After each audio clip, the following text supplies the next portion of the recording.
All the best. Okay, thank you ma'am. आपकी class कर लो।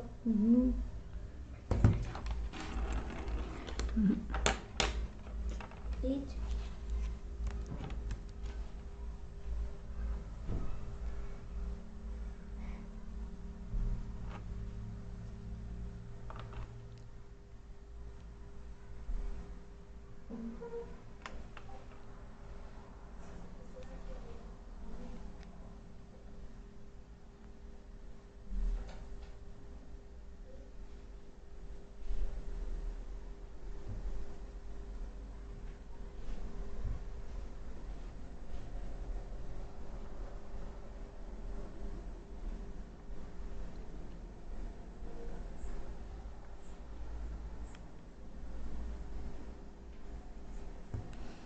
Good evening बच्चों।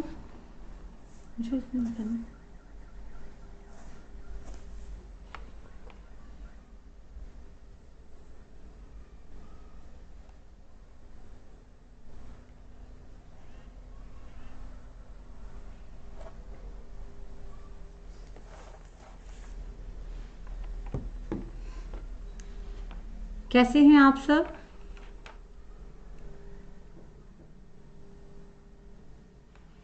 I hope आप सब अच्छे होंगे।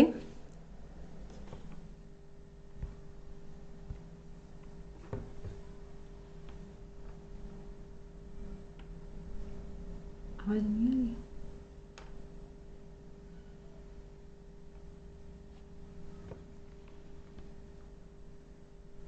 हेलो बेटा, गुड इवनिंग टू ऑल।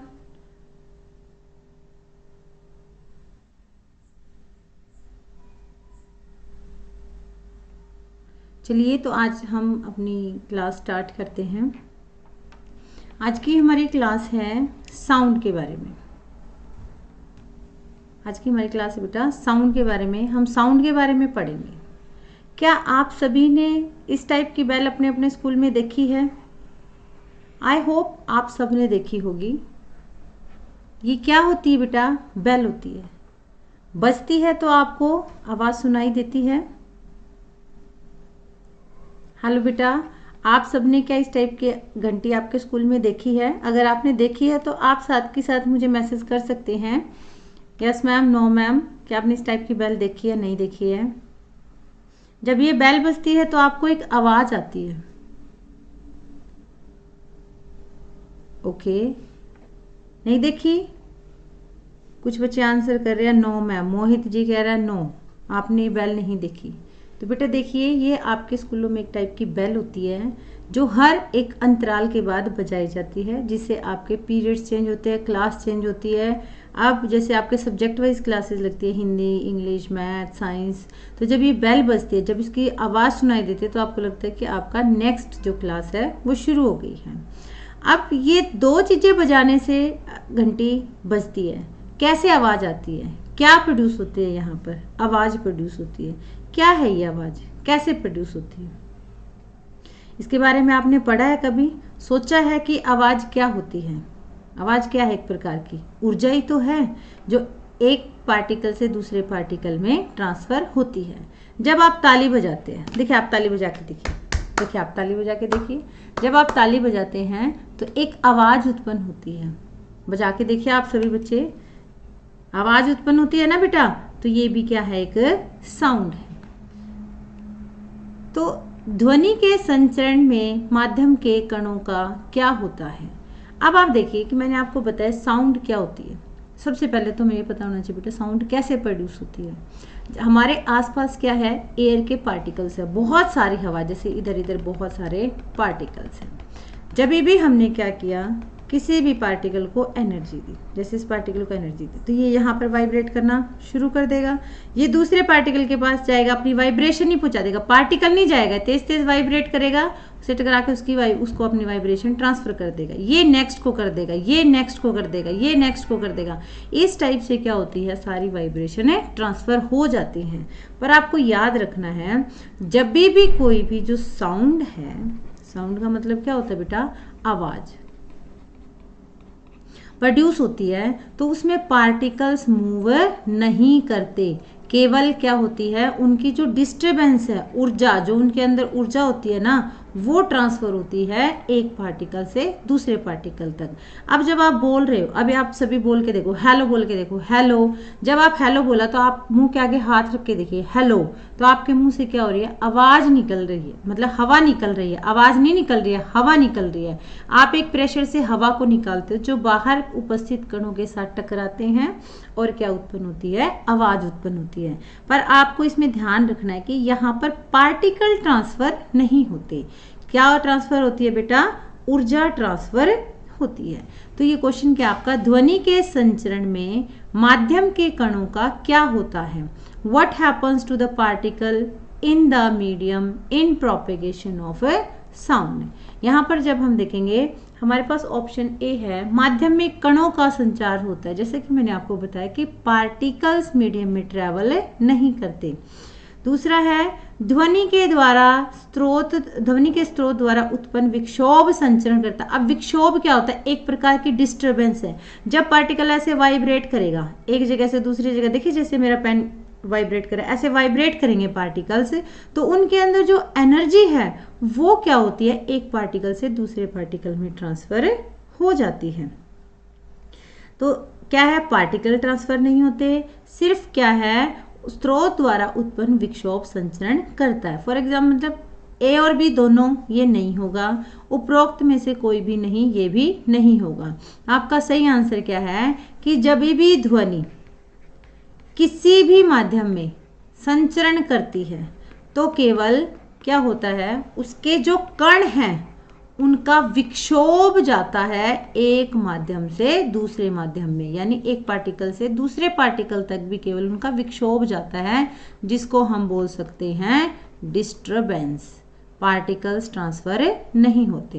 तो इसका एग्जैक्ट आंसर है बेटा ऑप्शन बी। तो आपसे अगर सवाल पूछा जाता है कि ध्वनि के संचरण में माध्यम के कणों का क्या होता है, तो आपको ये बताना है कि माध्यम के कण एक जगह से दूसरी जगह संचरण नहीं करते, केवल उनके द्वारा उत्पन्न डिस्टरबेंस ही संचरण करती है। तो आपको बेटा समझ में आ गया होगा सबको, very good. Shubham Indora, very good बेटा। Ankit Sharma, Shubham Indora, Manju Verma, very good. आप सभी बहुत अच्छे से। अच्छा मोहित जी, आज आपका बर्थडे बेटा, हैप्पी बर्थडे बेटा। और मैं उम्मीद करूंगी कि आपका जीवन बहुत सारी सुख सुविधाओं से बहुत सक्सेसफुल हो, इन सारी चीज़ों से आपको, ये सारी चीज़ें भगवान आपको दे। और साइंस में भी थोड़ा आप इंटरेस्ट दिखाएं, बहुत अच्छे स्टूडेंट बने, IAS ऑफिसर बने। तो चलिए हम नेक्स्ट क्वेश्चन की तरफ चलते हैं कि देखिए एक इस प्रकार से भी हम दिखा सकते हैं कि जब पार्टिकल वाइब्रेट करता है तो सिर्फ और सिर्फ वो अपनी वाइब्रेशन को एक पॉइंट से दूसरे पॉइंट तक भेजता है और वही वाइब्रेशन हमारे कानों तक पहुंच जाती है। इसीलिए क्या है, सिर्फ और सिर्फ क्या है, विक्षोभ संचरण करता है। आई होप समझ में आ गया होगा बेटा सबको। नेक्स्ट क्वेश्चन है, तेज कंपन के परिणाम स्वरूप डैश आवृत्ति और डैश तारतव्य होती है। अब ये बताना है कि हमारा जो कंपन है ना बहुत स्पीड से हो रहा है, बहुत तेज वाइब्रेशंस हो रही हैं, तो क्या करना चाहिए। सबसे पहले तो बेटा हमें पता होना चाहिए आवृत्ति क्या होती है। आवृत्ति क्या होती है, आवृत्ति का देखो हिंदी का मतलब क्या होता है, बार बार दोहराना। किसी भी चीज को जब हम बार बार दोहराते हैं, बार बार दोहराते हैं मतलब एक सेकंड में कितनी बार वो चीज क्या है घटित हुई है, वो उसकी क्या कहलाती है, आवृत्ति कहलाती है। तो आवृत्ति को हम कह सकते हैं एक सेकंड में उत्पन्न तरंगों की संख्या को, एक सेकंड में उत्पन्न तरंगों की संख्या क्या कहलाती है, आवृत्ति कहलाती है। आवृत्ति कहलाती है। और आवृत्ति को आप क्या बोल सकते हो, फ्रीक्वेंसी भी बोलते हैं। देखो जब कोई तेज तेज तेज तेज स्पीड से हम कोई झूला झुलाते हैं तो एक सेकंड में कितनी बार तरंगे उत्पन्न होती हैं। कोई स्पीड से बोलता है तो उसका क्या होता है, एक पिच आपको पता होगी। पिच क्या होती है, पिच यानी हिंदी में हम इसको बोल सकते हैं तारतव्य बोल सकते हैं। बेटा ये ध्वनि का वह गुण है जिसके द्वारा जो ध्वनि तरंगों के कंपन की आवृत्ति द्वारा निर्धारित होता है। ये किस पे डिपेंड करता है? आवृत्ति पे डिपेंड करता है कि हमारा तारतव कैसा है। तारतव एक गुण है बेटा ध्वनि का, जो हमें ये बताता है कि जो आवृत्ति है वो कैसी है। अगर ज्यादा आवृत्ति है तो तारतव क्या है? ज्यादा है। ज्यादा तारतव, ज्यादा आवृत्ति। कम तारतव, कम आवृत्ति। कम आवृत्ति, कम तारतव। अच्छा, आप सबने सुना भी होगा, कई लोग क्या होते हैं, कईयों की आवाज बहुत मोटी होती है, कईयों की आवाज क्या होती है, बहुत ज्यादा पतली होती है ना बेटा?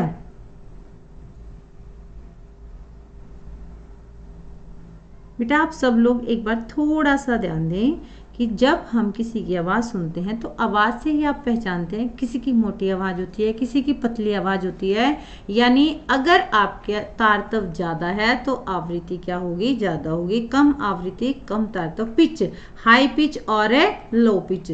ज़्यादा फ्रीक्वेंसी वाले की पिच क्या होगी? ज़्यादा होगी, और कम फ्रीक्वेंसी वाले की पिच क्या होगी? लो होगी। तो इसमें कह रहा है कंपन तेज है, तेज कंपन है, तो यानी क्या है? 1 सेकंड में तरंगों की संख्या क्या होगी? ज़्यादा होगी। तो यहां पर भी क्या हो जाएगा? ज्यादा। और तारतव भी क्या होगा? ज्यादा। जब अगर आवृत्ति ज्यादा है तो तारतव भी क्या होगा बेटा? ज्यादा होगा। आ गया होगा ना आप सबको समझ में? अगर इस क्वेश्चन में कोई डाउट है तो आप अभी मुझे बता सकते हैं कि किस प्रकार से आपको ये क्वेश्चन समझ में नहीं आया। मैं यहाँ पर आपका थोड़ा सा और डाउट क्लियर कर सकती हूँ कि किस प्रकार कंपन के कारण फ्रीक्वेंसी और जो तारतव है यानी पिच है वो चेंज होती है।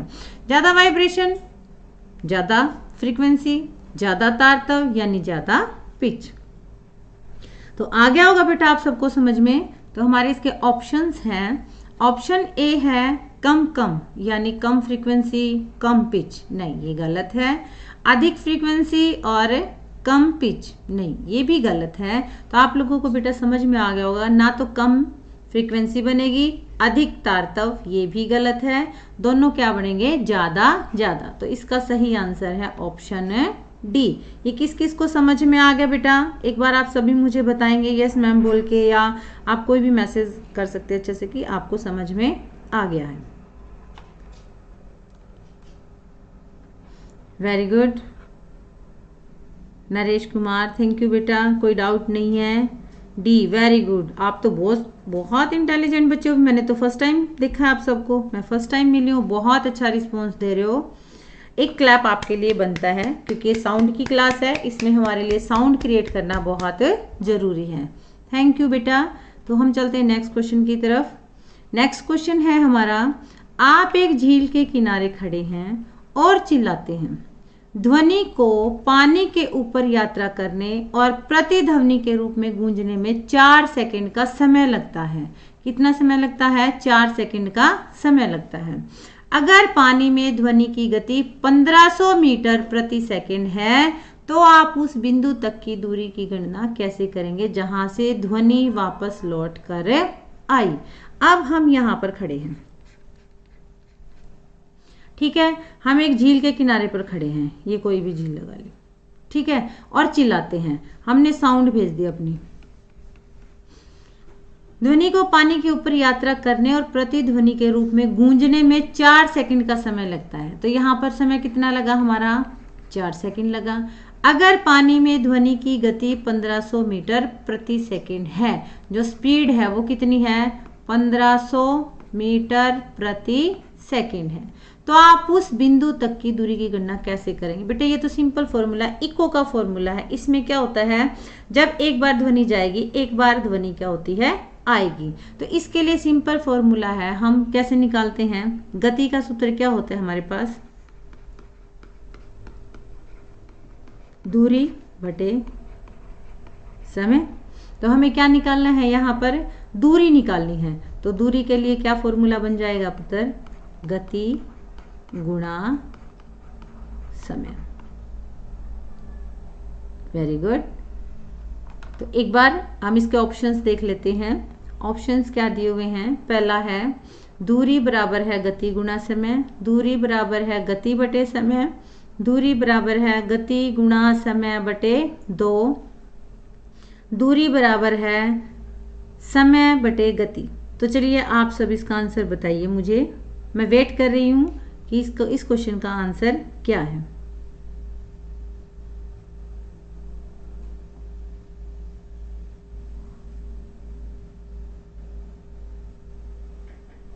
वेरी गुड, क्योंकि देखिए एक बार तो कोई वस्तु जाएगी, मतलब आवाज जाएगी किसी वस्तु से, ये आवाज गई, यहां से हमने क्या की, साउंड भेजी, ये डिस्टेंस x हो गया। अब यहां से टकरा कर क्या होएगी बेटा, वापस आएगी, ये भी डिस्टेंस कितना हो गया, x हो गया।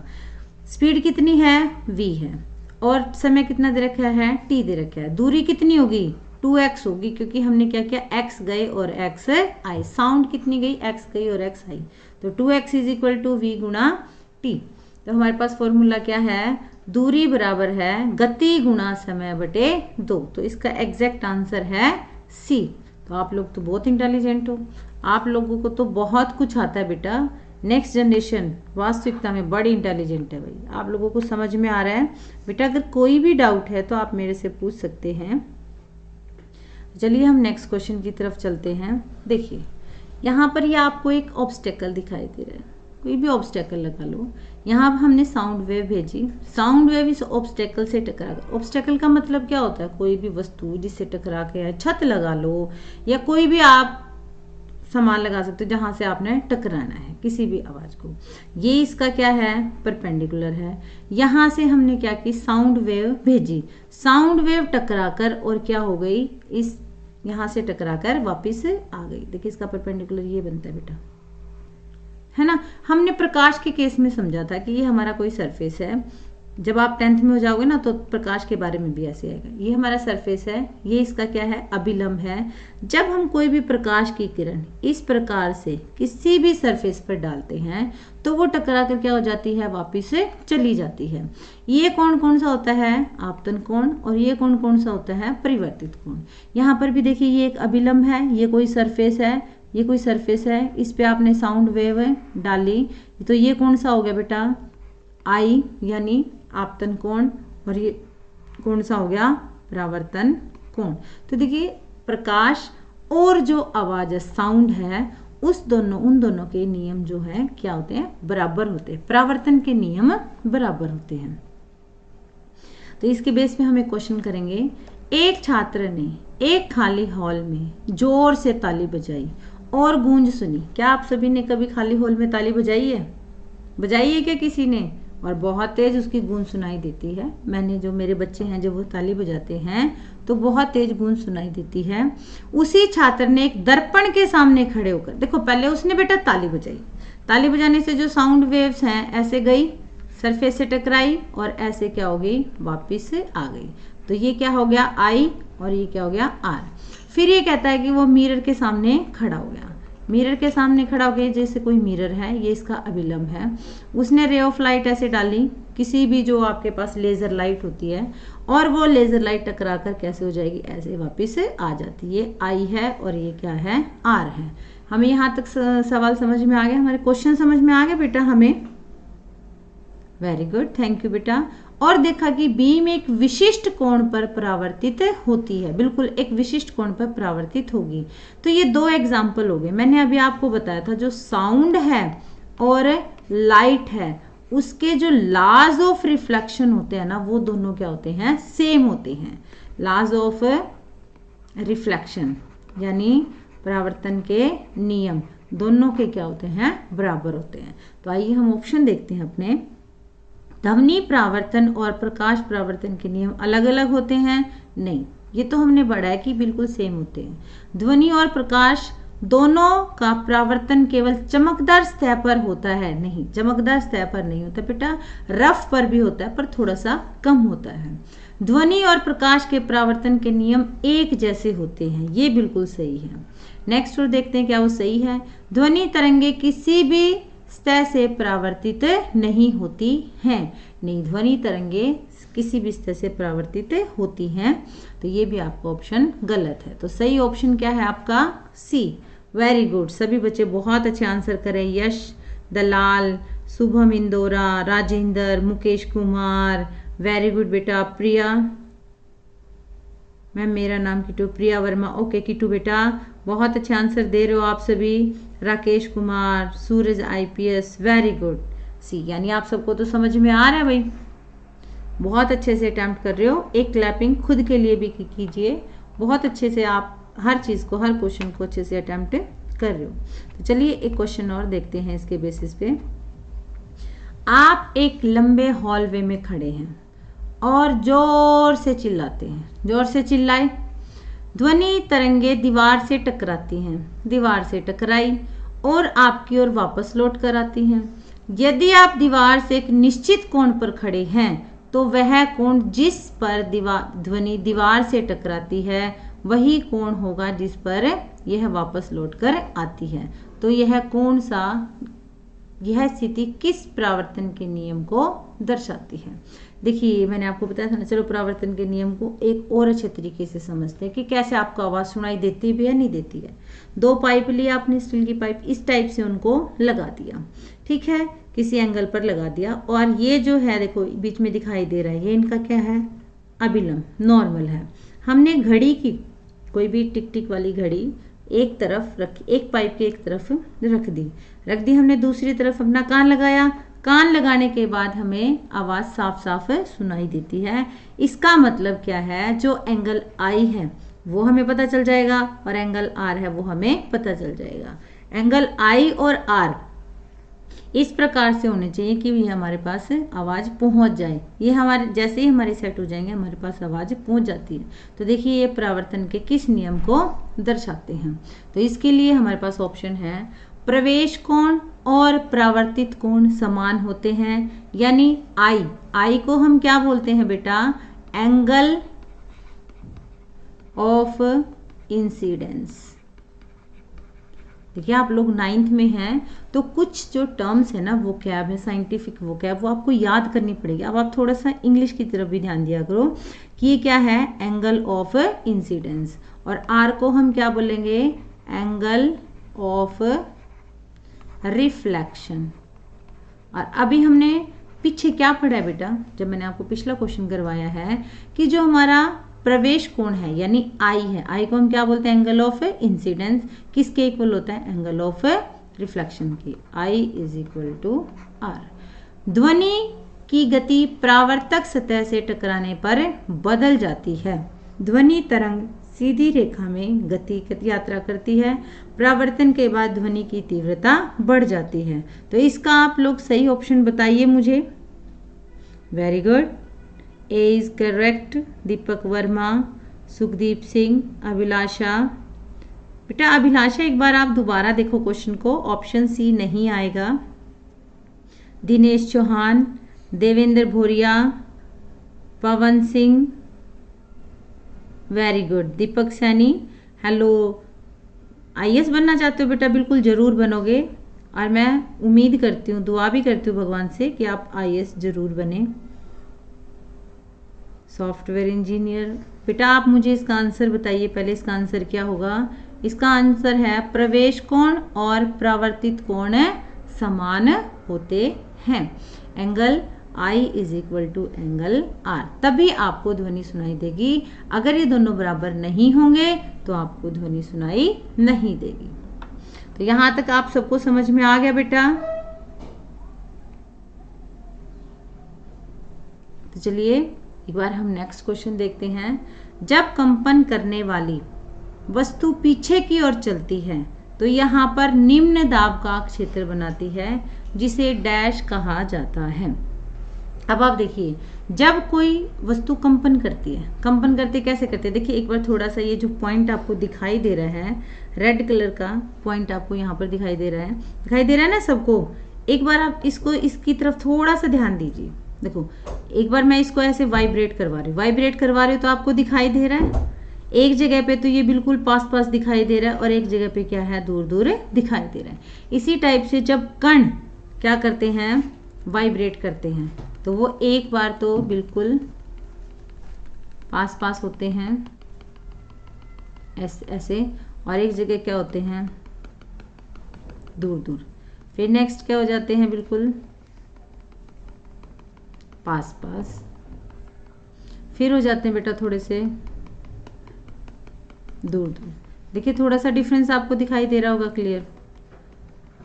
दो प्रकार के क्षेत्र बन जाते हैं जब आप स्प्रिंग को ऐसे करते हो। देखो स्प्रिंग को भी आप छोड़ते हो ना, जब स्प्रिंग है इसको आपने एक जगह पे बांध के, यहाँ पर आपने बांधा, जब आपने इसको खींच के छोड़ा तो क्या होती है, किस प्रकार के क्षेत्र बन जाते हैं।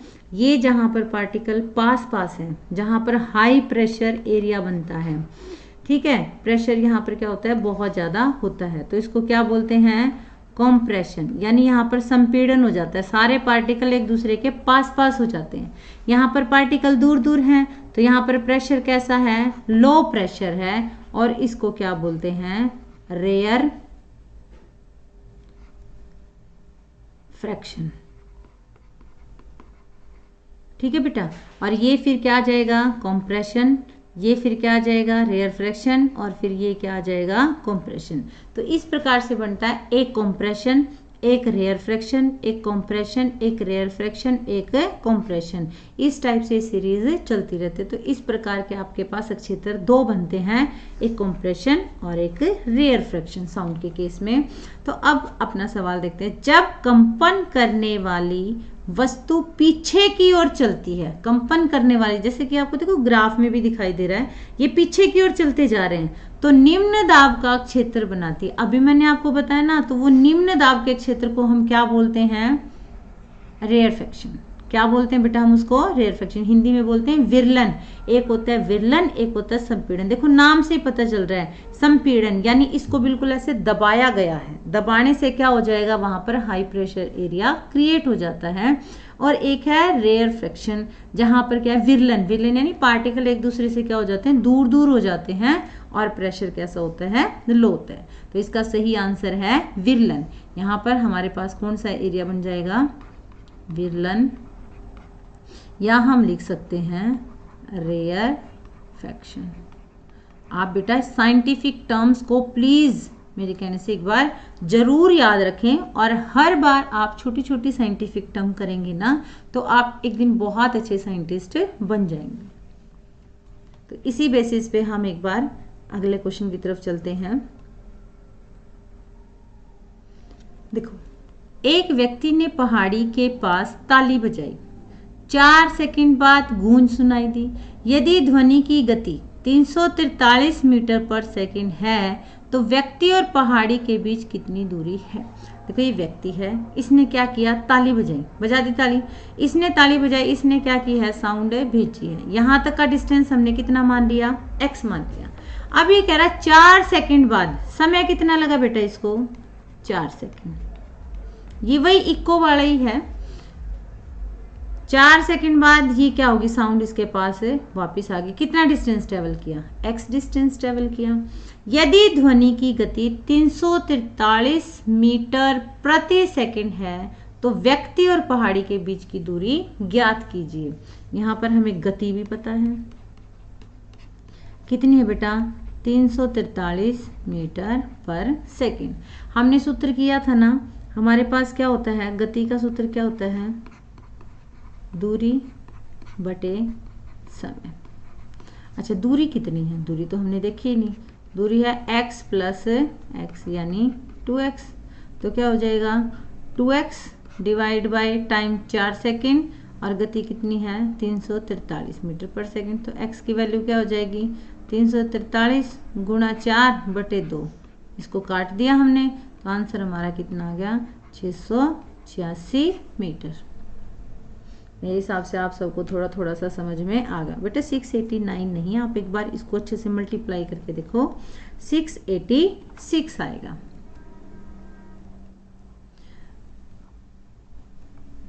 तो देखिए आप इस टाइप से ऐसे क्वेश्चन को खुद भी हल कर सकते हैं। अभी मैं वेट करूंगी थोड़ा सा, आप इस क्वेश्चन को मुझे हल करके दिखाएंगे और इसका एग्जैक्ट आंसर मुझे बताएंगे। एक व्यक्ति ने पहाड़ी के पास ताली बजाई और 6 सेकंड बाद गूंज सुनाई दी। यदि ध्वनि की गति 300 मीटर प्रति सेकंड है तो व्यक्ति और पहाड़ी के बीच दूरी कितनी है। स्पीड से मुझे जल्दी से सोल्व करके दिखाइए इस क्वेश्चन को, क्या आंसर रहता है इस क्वेश्चन का।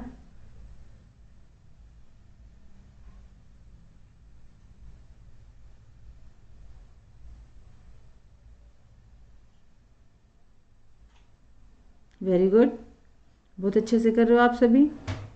एक बार इस क्वेश्चन का जल्दी से आंसर बताइए बेटा।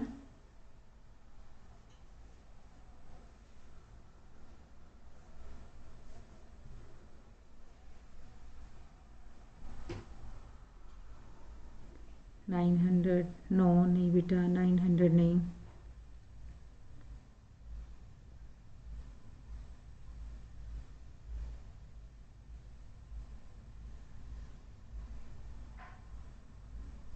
अच्छा, आपको समझ में नहीं आया, मैं एक बार फिर आप करवा देती हूँ। जैसे हमने पीछे वाला क्वेश्चन किया था, एक व्यक्ति ने, देखो इस व्यक्ति ने, हमने यहाँ पर पहाड़ी लिया ये, ठीक है, ये पहाड़ी है, ये व्यक्ति है, थोड़ा सा, एक सेकंड में दोबारा बना देती हूँ।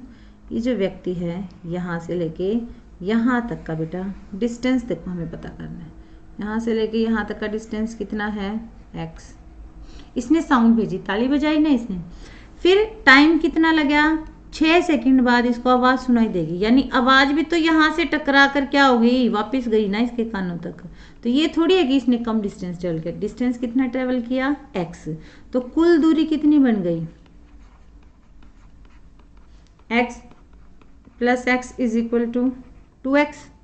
ठीक है, समय कितना है, 6 सेकंड, और गति कितनी है, 300 मीटर पर सेकंड। वेरी गुड, वो 900 वाले, वेरी गुड बेटा, 900 सभी बच्चों का ठीक है।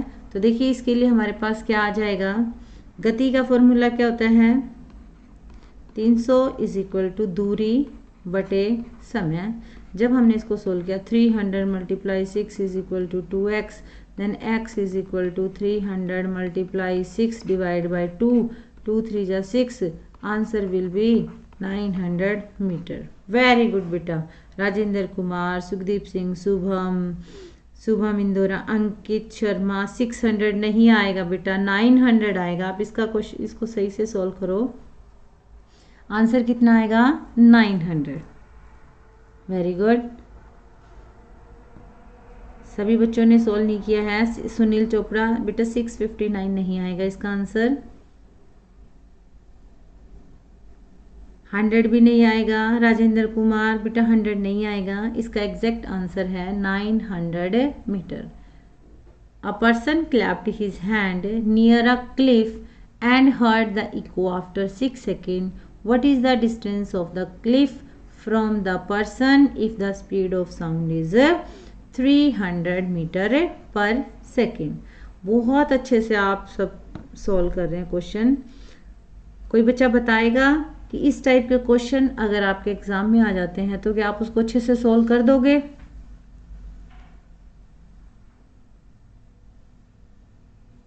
बेटा इस टाइप के क्वेश्चन अगर आपके एग्जाम में आते हैं या किसी भी कॉम्पिटिटिव एग्जाम में आते हैं तो आपको क्वेश्चन देख के डरना नहीं है, सिर्फ आपको ये देखना है ये इको का क्वेश्चन है, यानी जो हमारे पास, अब जब हम इको का मतलब नॉर्मली हम अपनी लैंग्वेज में कैसे बोलते हैं कि जब हम बोल रहे हैं तो हमारी आवाज़ टकरा कर वापस आती है। अब खाली कमरा होता है, खाली कमरे में हमारी आवाज़ गूंजती है, वो भी क्वेश्चन है, क्यों गूंजती है हमारी खाली कमरे में आवाज़, जबकि जब हम उस कमरे में सामान रख देते हैं, कोई भी ऐसी जगह है जहाँ हम सामान रख देते हैं तो आवाज़ क्या होती है, कम गूंजती है। ऐसा क्यों होता है बताओ, आप में से कोई बता सकता है तो? क्योंकि खाली कमरे में इको ज़्यादा बनती है, वो दीवारों से टकराकर आवाज़ हमारे कानों तक वापस आ जाती है। जब हम कोई भी सामान रख देते हैं किसी भी कमरे में तो जो लाइट है, जो साउंड है, वो टकराकर किसी भी सामान के साथ जब टकराती है तो वो कुछ अमाउंट में क्या हो जाती है, एब्जॉर्ब भी हो जाती है, यानी साउंड लॉस भी हो जाता है। चलिए अब हम नेक्स्ट क्वेश्चन की तरफ चलते हैं। ये क्या है, इस टाइप का आपने कभी देखा है? ये क्या होता है? ये होता है बेटा सोनार। इसकी फुल फॉर्म है साउंड, SO से साउंड, SOUND, N से नेविगेशन,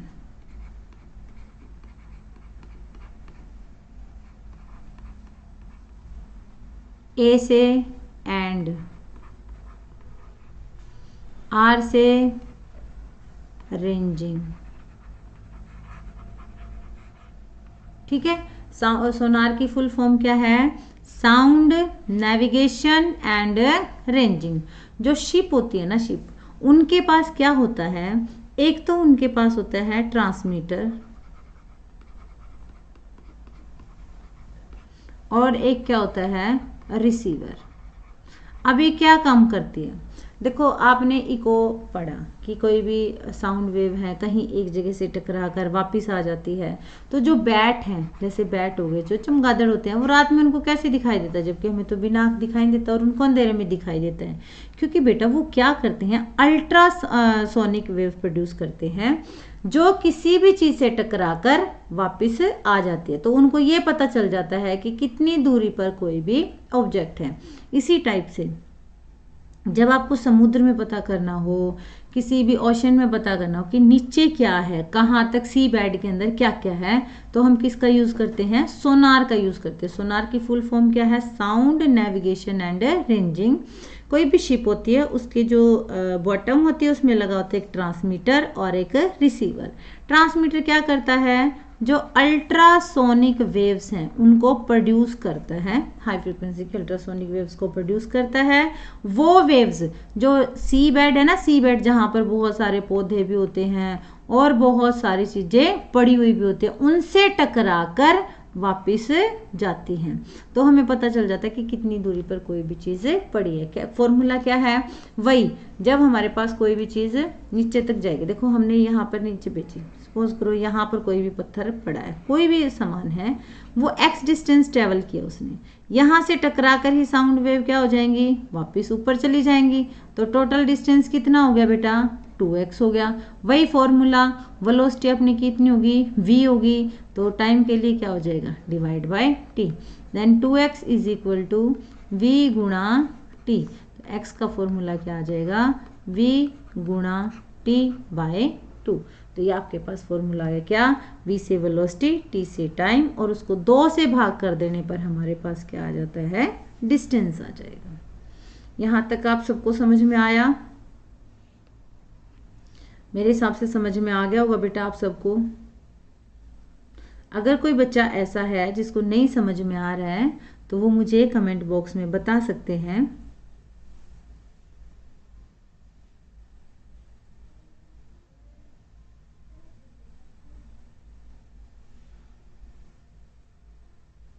हाँ जी पुत्र, बिल्कुल आप सबको बहुत अच्छे से आप लोग मुझे बता रहे हो। इसके बेस पे भी हम क्या करेंगे? क्वेश्चन सॉल्व करेंगे।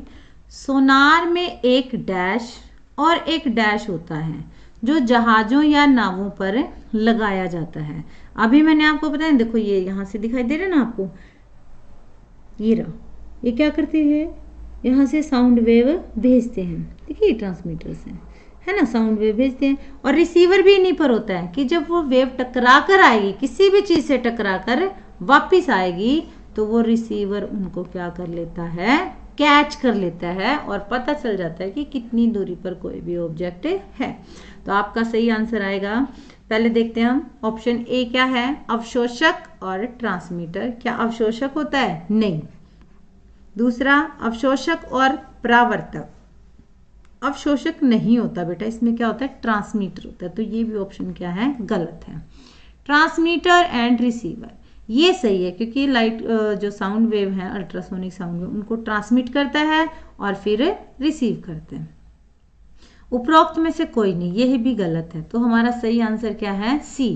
क्या क्या होते हैं यहाँ पर? एक ट्रांसमीटर और एक क्या लगा होता है? रिसीवर। तो सही आंसर क्या है आपका? सी, ऑप्शन सी है। तो यहां तक बेटा आप लोगों को समझ में आ गया होगा। Very good, okay, thank you बेटा।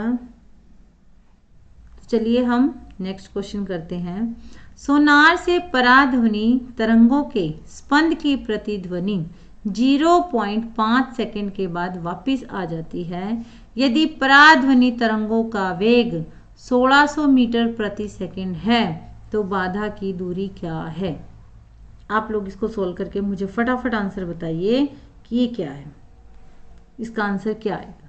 जो हमने किया है 2x is equal to v गुणा t x is equal to v गुणा टी बाई 2।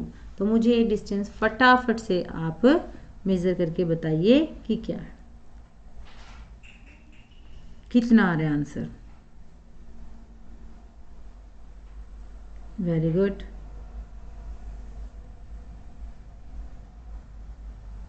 वेरी गुड बेटा। मतलब मैं ये सोच सकती हूँ कि आप लोगों को बहुत अच्छे से समझ में आ रहा है।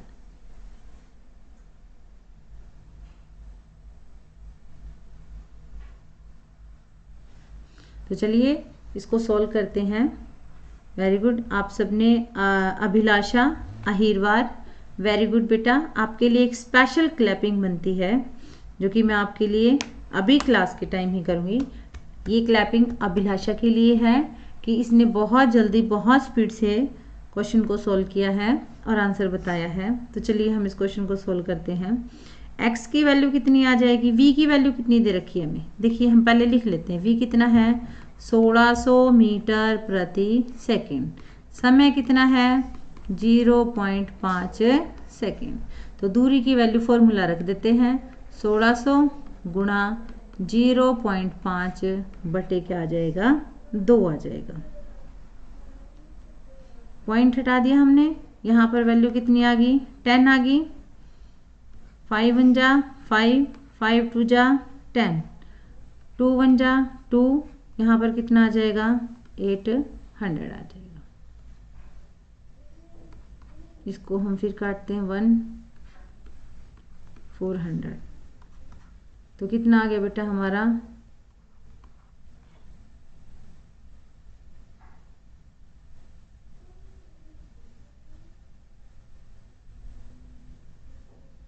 देखिए एक बार 2 800। एक सेकेंड इसको दोबारा सोल्व करते हैं, आप लोगों को पता भी चल जाएगा। x is equal to v गुणा t by 2, 1600 multiply 0.5 divide by 2। इसको हम सोल्व करके मल्टीप्लाई कर लेते हैं। यहाँ पर कितना आ जाएगा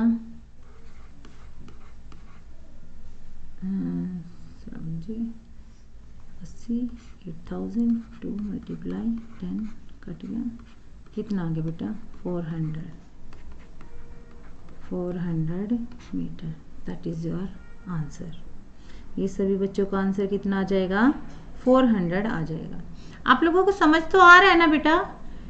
x is equal to v गुणा टी बाई 2, v की वैल्यू कितनी है 1600 मल्टीप्लाई 0.5 क्योंकि समय कितना है 0.5 सेकेंड है, डिवाइड बाय 2 मल्टीप्लाई 10। जब हमने इसको सोल्व किया तो हमारे पास कितना आंसर आता है 400 मीटर। तो मेरे हिसाब से आप सबको समझ में आ गया होगा। तो इस क्वेश्चन को आप अपने हिसाब से फटाफट मुझे सोल्व करके दिखाएगी, जैसे अभी हमने पीछे किया है उसी हिसाब से क्वेश्चन सोल्व होगा। मैं आपकी हेल्प कर देती हूँ।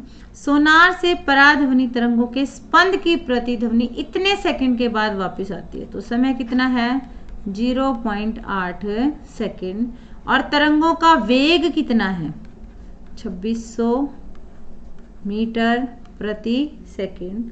दूरी निकालनी बेटा, दूरी का मतलब निकालनी है। तो फॉर्मूला क्या होता है 2x बराबर है v गुणा t, and x is equal to v गुणा टी बाई 2। अब आप सब एक बार इसको फटाफट से सोल्व करके दिखाइए कि इसका कितना आंसर आएगा।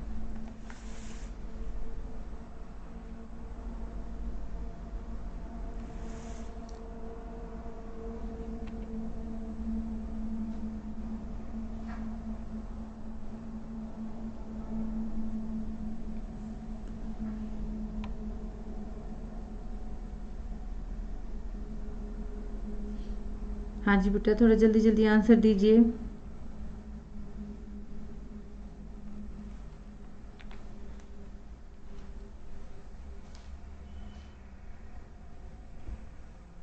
वेरी गुड बेटा, वेरी गुड।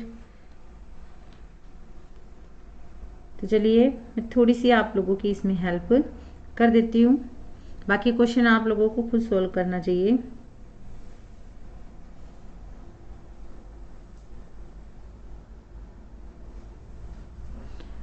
टी की वैल्यू कितनी दे रखी है 0.8 सेकेंड, वी की कितनी दे रखी है 2600।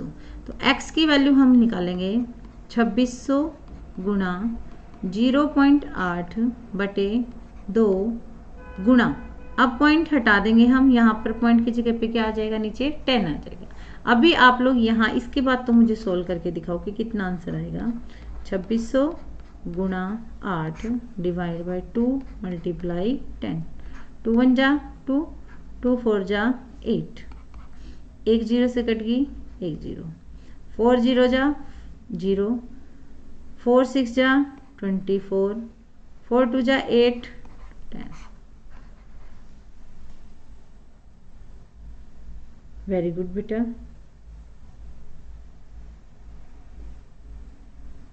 बेटा 1015 नहीं आएगा, 1040 आएगा। करण के लिए बोल रही हूं मैं।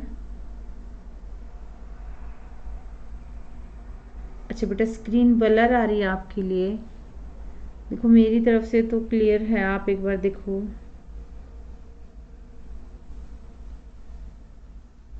वन 1040 भावना सोलंकी, वेरी गुड बेटा। बेटा आप ना इसके बाद ऐसे मीटर भी लगाया करो, नहीं तो आप आगे डिस्टेंस लिखोगे ना तो ऐसे ही आंसर लिखोगे। इसको करो 1040 मीटर, पीछे मीटर जरूर लिखा करो। जब तक आप यूनिट नहीं लिखोगे तब तक बेटा सही आंसर नहीं आएगा, मतलब आपका आंसर सही नहीं माना जाएगा। तो अब हम थोड़ा सा कान के बारे में पढ़ेंगे। देखिए कान, आप सबने अपने कान तो देखे ही होंगे, देखे है ना अपने कान। जब आप अपने कान को टच करोगे तो एक बाहरी हिस्सा होता है, देखो बाहरी हिस्सा दिख रहा है ना आपको, ये कान की जो शेप है ये बाहरी हिस्सा होता है। इसको हम क्या बोलते हैं, पिन्हा बोलते हैं। क्या बोलते हैं इसको, पिन्हा। सबसे पहले तो आपको पता होना चाहिए कि भाई हमारे कान के 3 हिस्से होते हैं, ठीक है। एक बाहरी कान, एक मध्य कान और एक भीतरी कान।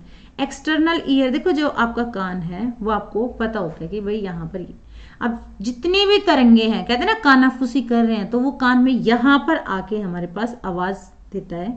तो ये जो हमारा बाहरी हिस्सा है कान का, ये सारी ध्वनि तरंगों को एकत्रित करता है। क्या करता है, सारी ध्वनि तरंगों को एकत्रित करता है। और ये एक छोटी सी श्रवण नली ही होती है जो अंदर तक जाती है। अब देखिए ये आपको दिखाई दे रहा होगा, इसमें ये एक छोटा सा क्या है, पर्दा सा है। इसको हम ये नहीं कहते कान का पर्दा फट जाएगा, कान का पर्दा फट जाएगा, वो पर्दा ये है। अब ये जब सारी तरंगों को इकट्ठी करता है तो फिर उन्हें कहाँ भेजता है, श्रवण नली में भेज देता है। यहाँ पर कान का पर्दा होता है, ठीक है। और कान के पर्दे के बाद क्या होता है, जिसे हम ईयर ड्रम भी बोल सकते हैं कि ईयर ड्रम है। और कौन सी झिल्ली होती है इसमें, टिम्पैनिक झिल्ली द्वारा बंद होता है। जो झिल्ली है ना बेटा, इसका नाम क्या है, टिम्पैनिक झिल्ली है, जिसे कान का पर्दा भी बोल देते हैं और ईयर ड्रम भी कहते हैं हम। उसके बाद आता है मध्य कान। मध्य कान क्या है, छोटी छोटी हड्डियों से बना होता है। 3 हड्डियां होती हैं इसमें। एक तो कौन कौन सी हड्डी होती है इसमें, एक तो मैलस है, एक इंक्सल है और एक स्टेप्स है। जो हमारी बॉडी में सबसे छोटी हड्डी होती है वो कौन सी होती है, स्टेप्स होती है। ये सारे क्या करते हैं, मिलकर आंतरिक कान का निर्माण करते हैं और ये ध्वनि तरंगों को कहाँ तक भेजते हैं, आंतरिक कान तक भेजते हैं। उसके बाद आता है भीतरी कान। भीतरी कान में क्या होता है, देखो नर्व्स होती हैं, बहुत सारी नर्व्स होती हैं।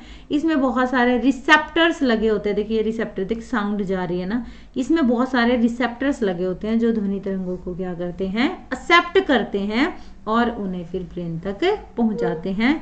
ये नर्व्स जो होती है हमारे फेशियल नर्व्स के साथ अटैच होती हैं, जिससे कि हमें जो सारी बातें हैं कान में जो कही हुई, जो भी ध्वनि तरंगे कान में आती हैं वो हमारे ब्रेन तक पहुंच जाती है। ये आपको समझ में आ रहा है बेटा?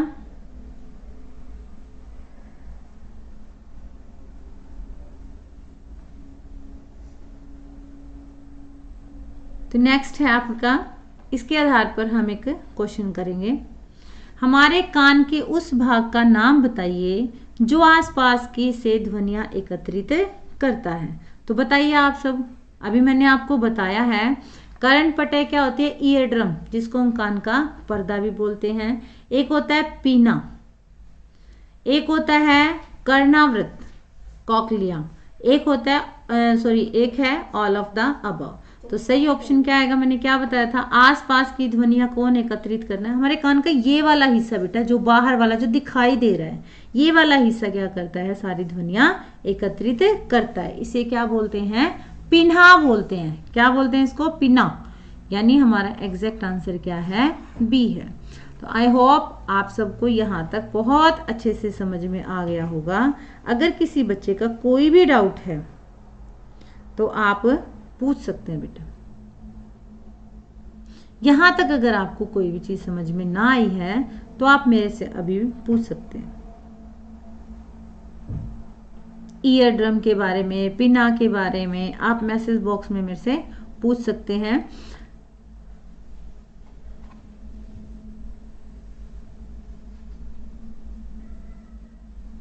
तो आप लोगों को समझ में आ गया। तो इस टाइप से अगर एग्जाम में कोई भी कान से रिलेटेड क्वेश्चन आ जाता है तो आपको ये सारी चीजें, देखिए इसकी जो डायग्राम की हर पार्ट की लेबलिंग आपको आनी चाहिए। ये बाहरी कान है, ये ईयर कनाल है, ठीक है, श्रवण नलिका जिसको बोलते हैं, जिसके थ्रू साउंड जाती है। ये क्या है, कान का पर्दा है जिसको ईयर ड्रम बोलते हैं। छोटी सी स्टेप्स है, देखिए वहां पर दिखाई थी आपको, एक छोटी सी हड्डी होती है, स्टेप्स होती है, क्योंकि 3 हड्डियों का कॉम्बिनेशन होता है ये। एक मैलियस है, एक इंकस है, उसके बाद क्या आ जाती है, ओवल खिड़की, मतलब अंडाकार खिड़की सी आ जाती है। यहाँ पर अर्धवृत्ताकार नलिकाएं आ जाती हैं, जो ये अर्धवृत्ताकार नलिकाएं हैं। वेस्टिबुलर तंत्रिका भी है यहाँ पर, श्रवण तंत्रिका है, कोक्लिया है, गोलाकार खिड़की है, और क्या है, यूस्टेशियन ट्यूब भी है। तो आपको छोटी छोटी छोटी छोटी लेबलिंग आनी चाहिए। जब तक आपको लेबलिंग नहीं आई आप कान की संरचना नहीं बना सकते। तो आई होप यहाँ तक आपको समझ में आ गया होगा, बहुत अच्छे से समझ में आ गया होगा। तो बेटा आपकी जो लाइव क्लास है, मैंने इसमें आपके सारे डाउट्स को ले लिया है। अगर फिर भी आप किसी बच्चे का कोई भी डाउट बचता है तो मैं आप लोगों के लिए वेट कर रही हूँ। मैं 2 मिनट वेट करूँगी। आप मुझे 2 मिनट तक बता दीजिए कि भाई आपको क्या चीज़ समझ में नहीं आई, तो मैं वही चीज़ आपको दोबारा बता दूँगी। पहले तो आप सब ये बताइए, आपको यहाँ तक समझ में आ गया? Very good. सुरेंद्र गोयल, सौरभ राजपूत, सौम्य शर्मा, देखिए बच्चे कितने जोश से आंसर कर रहे हैं। वेरी गुड, मुझे बड़ा अच्छा लग रहा है। आप सभी अभी तक आंसर कर रहे हैं। नहीं सौम्य, सतपाल थोड़ी बेटा, मैं आपके मैसेज पढ़ रही हूँ, ऐसा नहीं है कि मैं आपका मैसेज नहीं पढ़ रही हूँ, पर सबके नाम नहीं लिए जाते ना। अब एक साथ क्लास होती है तो बताओ कैसे मैं आप सबके नाम ले सकती हूँ। तो अभी मैंने आपका नाम ले दिया। आप बहुत अच्छे से आपने सारे आंसर्स का रिप्लाई किया है।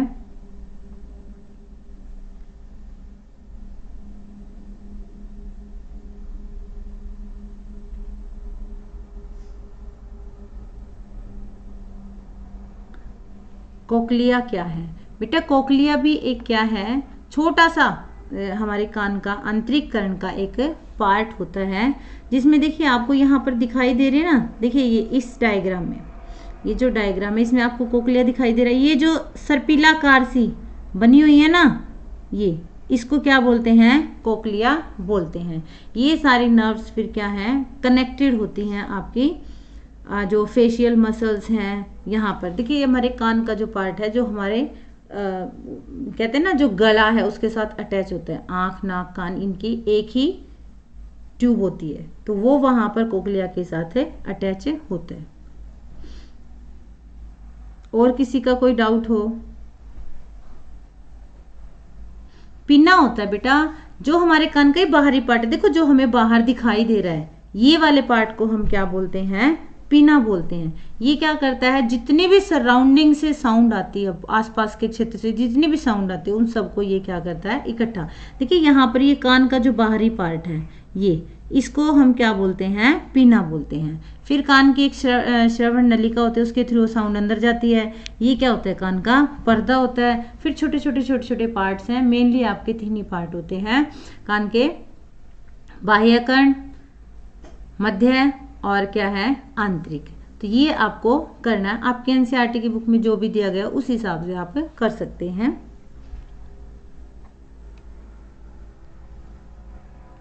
और आप सबने इतने ध्यान से सुना, बहुत अच्छे बच्चे हो आप। थैंक यू बेटा। I hope next live class में भी हम आपके साथ जुड़ेंगे और आपके जो भी डाउट्स हैं आप फिर मेरे से पूछ सकते हैं। किसी भी बच्चे का अगर फिर भी कोई डाउट